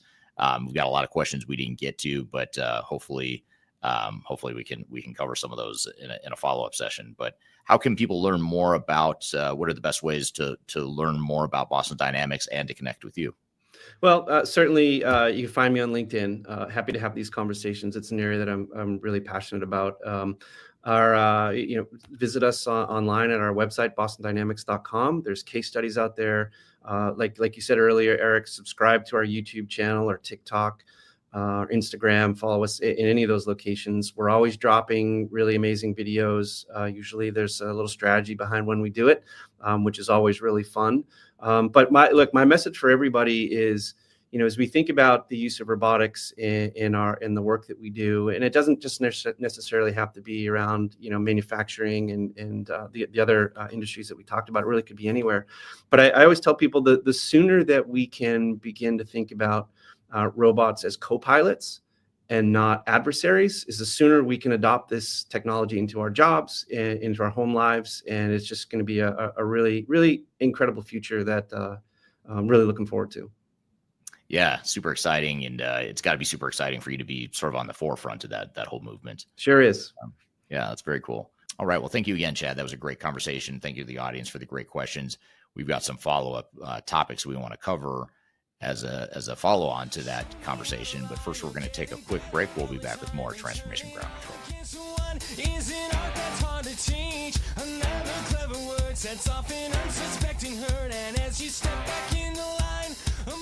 I'm excited to announce the release of our 2025 Digital Transformation Report. It's available now on the Third Stage Consulting website, www.thirdstage-consulting.com. This report gives you an unbiased, technology-agnostic insight to help you optimize your organization's projects for success. Get your copy today using the QR code in front of me or on our website. Are you looking for ways to promote your product or service to enterprise technology decision makers and influencers throughout the world, like the ones who listen to this podcast? Major Tom Productions creates media, events, and influencer marketing for B2B technology providers. Our productions are exciting, educational, disruptive, and effective. Most importantly, they create results. Our content is unlike any other in this industry, engaging, influential, and trusted by technology buyers and influencers throughout the world. Each month, our productions reach hundreds of thousands of targeted buyers and decision makers who trust and engage with our honest and tech-agnostic content. With long-tail viral results and engagement with our content, Major Tom Productions provides a way to reach your target market and create awareness, calls to action, and a connection with potential customers. So collaborate with us today. Learn how we can feature your product or service on podcasts such as Transformation Ground Control, Journey to S4HANA, and Journey to Dynamics 365. We can also feature your brand on our YouTube channel called Digital Transformation with Eric Kimberling, which boasts over 100,000 subscribers and over 2 million video views per year. You can also participate in our in-person events, including our Digital Stratosphere Conference. Contact us today to learn more. We can tailor a marketing campaign that works for you. We look forward to helping more people learn more about and become engaged with your brand.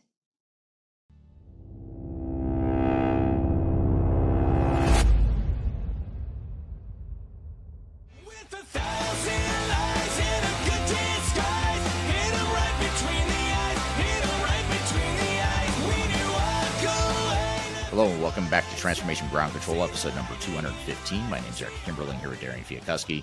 You can find new episodes of this show every Wednesday at transformationgroundcontrol.com. The show is sponsored by Third Stage Consulting and produced by Major Tom Productions. And this is a podcast that covers everything related to digital transformation, including robotics now. That was our first time covering robotics in any great detail. That was a really interesting conversation with Chad, but I'm curious to hear what you think, Darian. Yeah, that was a really great conversation. I think we learned a lot from him. And I just like getting the insight from him as well on what all their robots are doing in the world. And I think it goes back to what we talked about earlier in the podcast about people fearing, AI or robots or whatever it is, of tech developing and taking their job. And I feel like he really reframed that narrative, where robots aren't replacing people, they're augmenting them, especially in industries struggling with labor shortages or where the robots are handling the dull, dirty, and dangerous tasks. And I thought that was a really interesting point of view as well. But from your perspective, are companies beginning to see automation more as retention and a safety tool rather than a threat? And are you seeing any industries adopt that mindset faster than others? I know he maybe mentioned, manufacturing and those kinds of things, but what do you see as well? Yeah, well, it's really interesting because one of the audience members asked a question around this too, or made a comment around how before the pandemic, and certainly after the pandemic, it's even more true that there was a shortage of labor, especially in warehouses and manufacturing shop floors and whatnot. And I think that's the key thing here is this is a, kind of a different time that we're seeing all this automation, because if we were in a position where there's a lot of unemployed people or there are plenty of workers to go around, then yeah, this might feel like more of a threat. But what we see with most of our clients is that they're struggling to find people and keep people. So, the average manufacturer, the average distribution center, it's not like they're flush with tons of options with their employee base. They're struggling to fill some key roles. So I think more than anything, it's just going to allow them to maybe do more with the same amount of people without necessarily having to replace every single vacant spot, on their employee base. It's been a long time. I mean, it's probably been like 15 or 20 years since I feel like there's been a real trend towards layoffs and labor costs and things like that. I mean, I remember when I was early in my consulting career, it seemed like that was more of a focus where companies would just focus more on headcount reductions.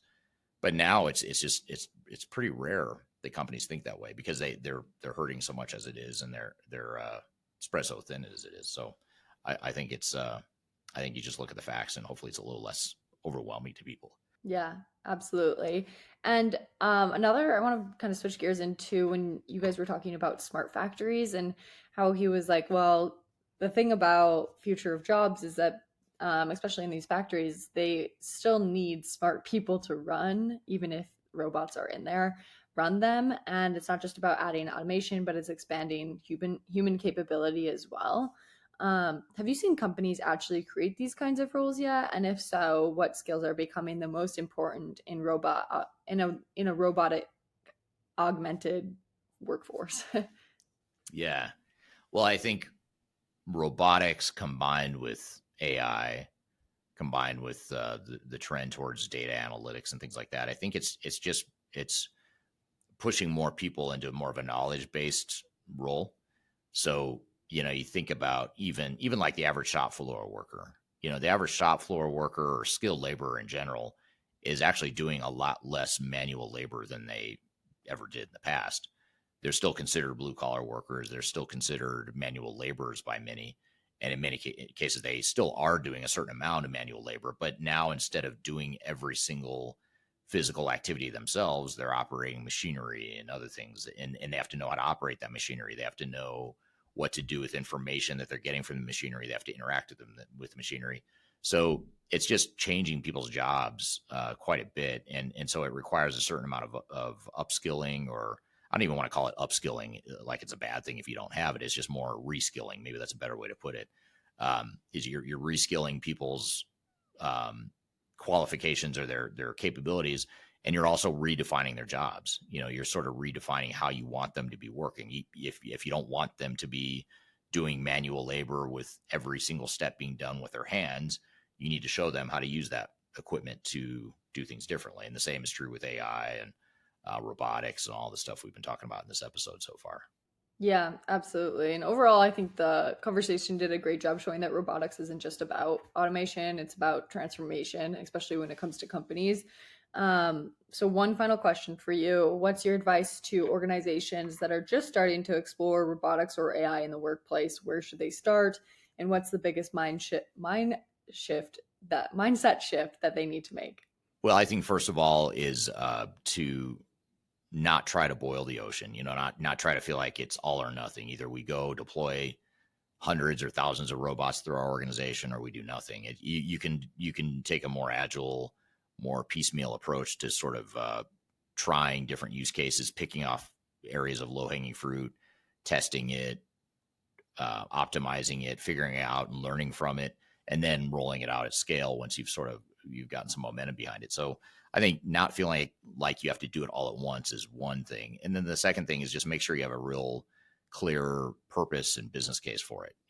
How, if you're not going to eliminate headcount, which we talked about, which is probably true for a lot of people listening, they're probably not doing this because they want to reduce headcount. You're still expecting some sort of ROI.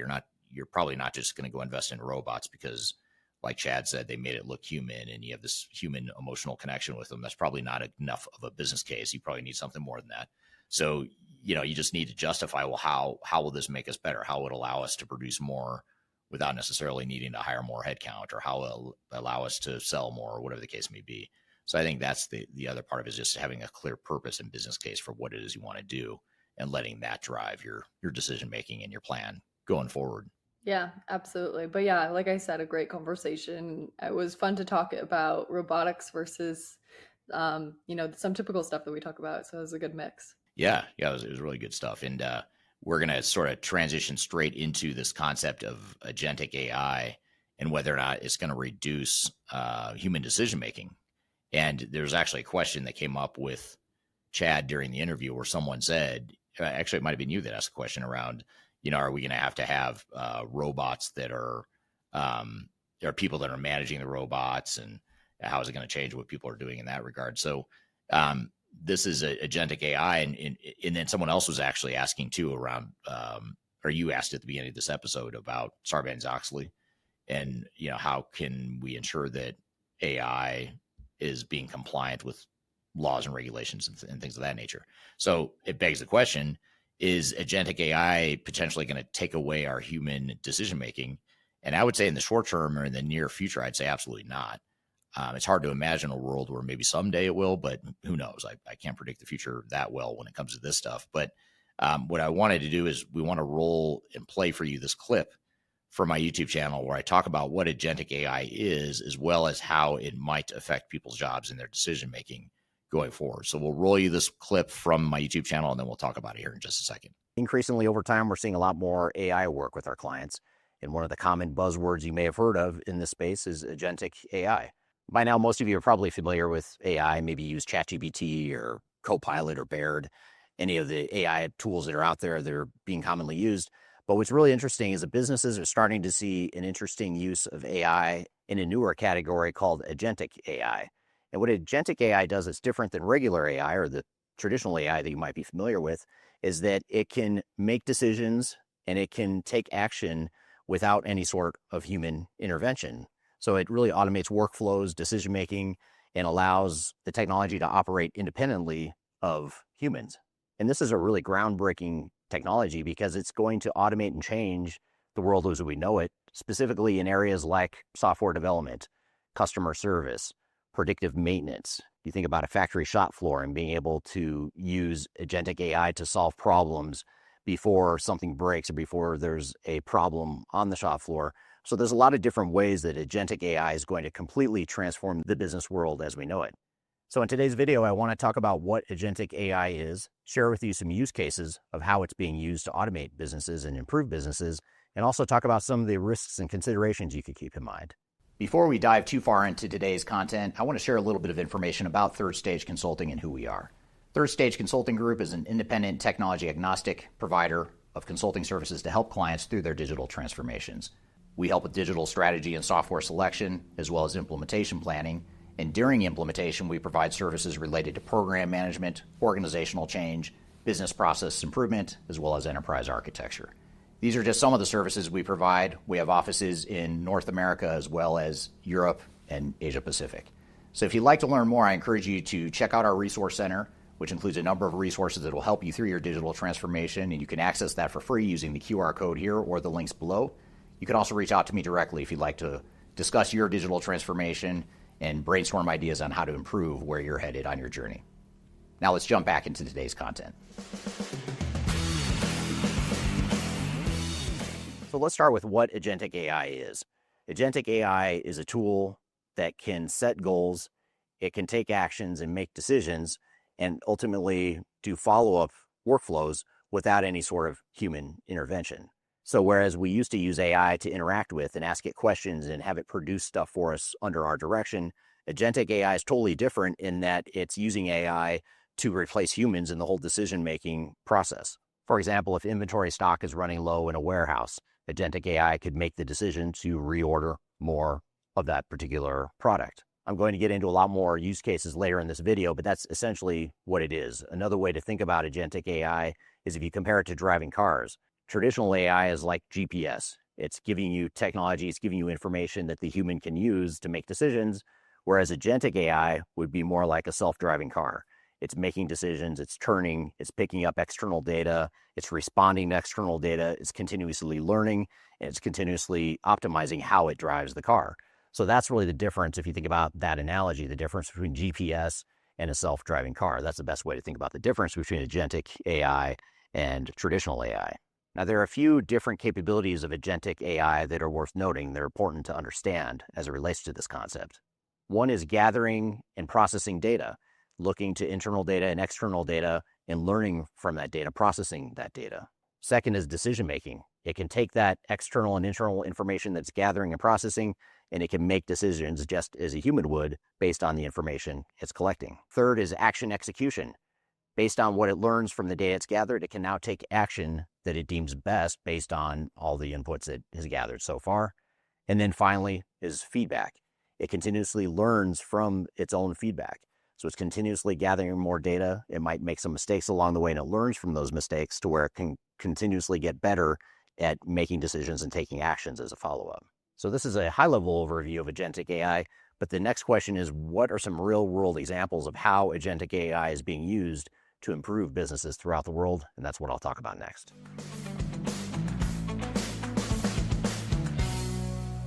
There are a whole host of examples of how Agentic AI can and is already being used by organizations throughout the world. One example is in supply chain management. You think about all the disruptions that can happen to a supply chain, whether it's related to weather, whether it's related to labor union strikes or macroeconomic factors, geopolitical issues. There's a lot of different things that can disrupt a global supply chain. And what Agentic AI can do and is doing for some supply chains is making decisions based on information it gathers.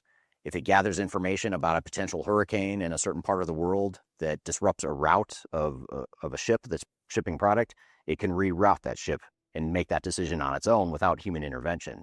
In the past, we would have relied on tribal knowledge and human intervention to reroute that ship to go around the storm, but now Agentic AI can do that for us. Another example is AI conversational assistance, much like a chatbot. If you ever go to a website where you're chatting with someone through the chatbot on the support website, Agentic AI can actually do a lot of that heavy lifting from a customer support perspective without needing human intervention. So if you have a product you'd like to return, it can process that return for you. If you have a quality issue or a problem, it can answer those questions for you or solve those problems for you. And it can take actions based on what it is you tell it and based on the information it's gathered and learned throughout its history being an Agentic AI bot within that customer support realm. Another example or use case of how Agentic AI is being used is in manufacturing and warehouses. When combined with robotics, Agentic AI can direct robots to get inventory at certain times and take inventory to certain places based on information it's gathered. It can also optimize the flow of goods throughout a warehouse. It can also identify potential bottlenecks on a factory floor. It can also change a production run to accommodate a spike in demand and react to some of the information it's gathering from the outside world as well as within the four walls of the manufacturing shop floor. There's a lot of different ways that Agentic AI is being used in manufacturing and warehouses, especially when you combine it with robotics and other types of Industry 4.0 solutions. So these are just a handful of examples of how Agentic AI is being used to make businesses better. But I'd love to hear from you. Are you seeing any specific use cases or examples of where Agentic AI is being used, or do you have any ideas on how you might use Agentic AI within your organization or another person's organization? I'd love to hear your comments in the chat below and see what your thoughts are. But now that we have a better understanding of some examples of how Agentic AI is being used, let's talk about the risks and other considerations that need to be taken into account. Despite all the upside potential of Agentic AI, there are downside risks, both ethically and in other ways too. First is the basic fundamental question of how much human oversight should Agentic AI have? At what point should humans intervene? At what point do we let Agentic AI just run free? What parameters do we put in place? Those are all questions that the world hasn't quite figured out yet because they're still getting used to what Agentic AI can do for them. There's also bias and errors. Despite the power of AI, it's still not perfect. It still has inaccurate information. It still has hallucinations. It can still have biases because it's collecting information from humans who are inherently biased. One of the best examples I can think of how AI bias might affect a business in a bad way is discriminating against certain employees or potential employees in the recruiting process. And it could be that it was trained in a biased way, and therefore it's discriminating unintentionally against candidates that might be applying for a certain job. There's also security risks, and this is something that's not talked about often, but Agentic AI can expose your organization to exponentially more cybersecurity risks. The reason being is that even if your core systems are completely locked down and you've got the tightest security in place possible, the Agentic AI bots are now new potential entry points for cybersecurity attacks, so that they can get into or attack one of your Agentic AI bots. that could be a backdoor to get into some of your other core systems because your AI bot is integrated to those solutions, presumably. So that's something that needs to be considered as well, especially with the proliferation of cybersecurity issues as it is even before AI became a thing. And then finally, there's regulatory challenges. It's still largely to be determined how or if government entities throughout the world are going to regulate AI. How much are they going to allow AI to, for example, displace workers? How much are they going to allow AI to make decisions that may or may not be in the best interest of society? These are all things that are years away from being resolved, but it's something to be aware of as you think about your AI strategy going forward.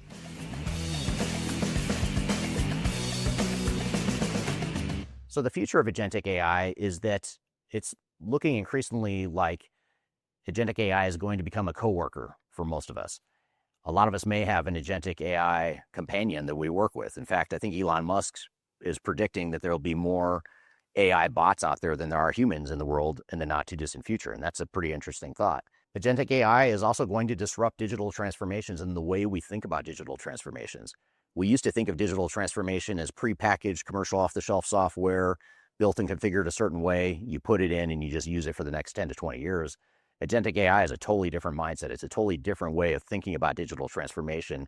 And quite frankly, it opens up a limitless world of possibilities in how you might transform your business in a way that no prepackaged ERP or CRM or supply chain system ever could. And then perhaps the million-dollar question, the biggest question we all have is, what does this mean to us as human workers? Are we going to lose our jobs? Should we be afraid? I'd love to hear feedback on that, by the way. Or will agentic AI just make our jobs easier? Maybe it won't displace us as workers, but it might just make our jobs easier. It might make us more effective at our jobs. So there's a lot of unknown risks and ethical considerations we need to work through as a society. We're not quite there yet, but the good news is that AI, in the meantime, agentic AI can provide some pretty significant capabilities. I'm curious to hear from you, though. What do you think the future of agentic AI holds? How do you see agentic AI being used in organizations, whether it's yours or your peers' organizations? I'd love to hear your feedback in the comments below. So that was a clip from my YouTube channel where I talk about agentic AI and how it affects human decision-making. What were some of your thoughts and questions as a follow-up to that, Darian? Yeah, I think you did a really good job explaining like the typical difference between traditional AI like ChatGPT or Copilot versus agentic AI.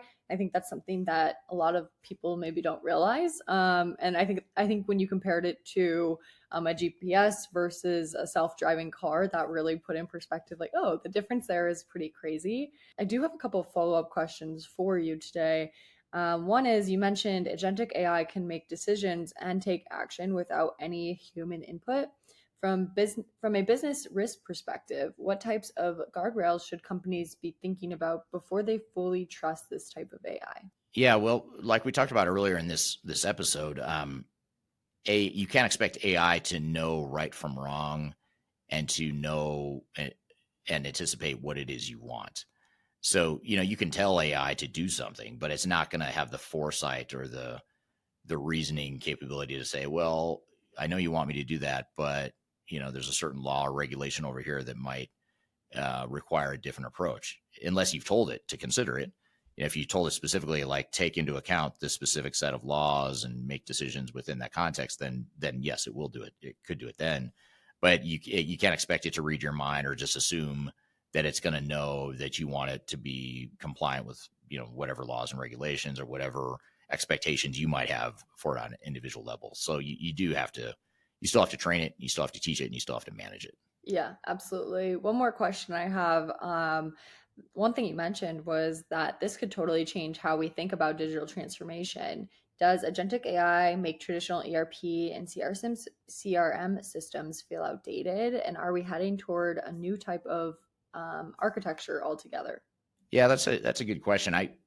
I'll be curious to see where ERP goes from here, because ERP's value, its primary value has historically been to be a transaction or a record of transactions. So it keeps track of data, it keeps track of transactions, it keeps all that information in one single database. Over the years, though, ERP has tried to become sexier and better user interface, better reporting, better dashboards, and all that stuff, which has been great.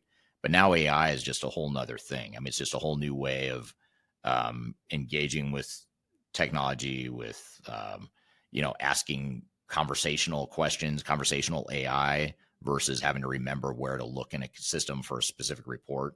Now you can just ask AI to do it for you. And so it's just completely disrupting how we think about ERP systems potentially.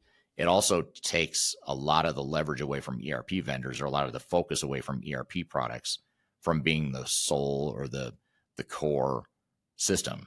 I think over time, AI is actually going to become the center of gravity for organizations.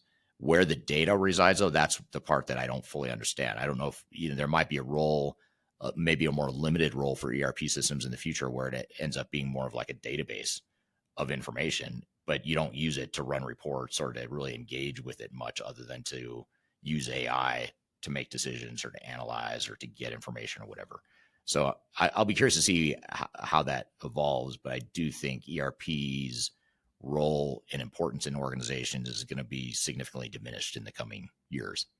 Yeah, absolutely. But what a great episode, talking about a lot of fun things today. So it was a great episode. I feel like I learned a lot. Yeah, it was a lot of fun. It was straight out of Terminator or something. It was sort of like, as a kid, this is the stuff you imagine as a kid, and now here we are. It's actually happening. So it's fun to talk about and see how different companies are tackling this stuff. Thank you for a great episode, Darian. Thank you to the audience for being here today. Look forward to our next conversation next week. We put out new episodes of this podcast every Wednesday.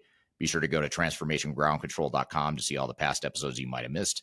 And also go to transformationgroundcontrol.com to learn more about upcoming episodes too. So be sure to you could subscribe to whatever platform you want there as well. The show is produced by Major Tom Productions, sponsored by Third Stage Consulting. If you'd like to learn about how Third Stage Consulting can help you with your digital transformation, please feel free to reach out. I've included my contact information below. Would love to have a conversation with you about how we can help support your journey. So hope you all have a great week. We'll look forward to seeing you next week on the next episode of Transformation Ground Control. Take care.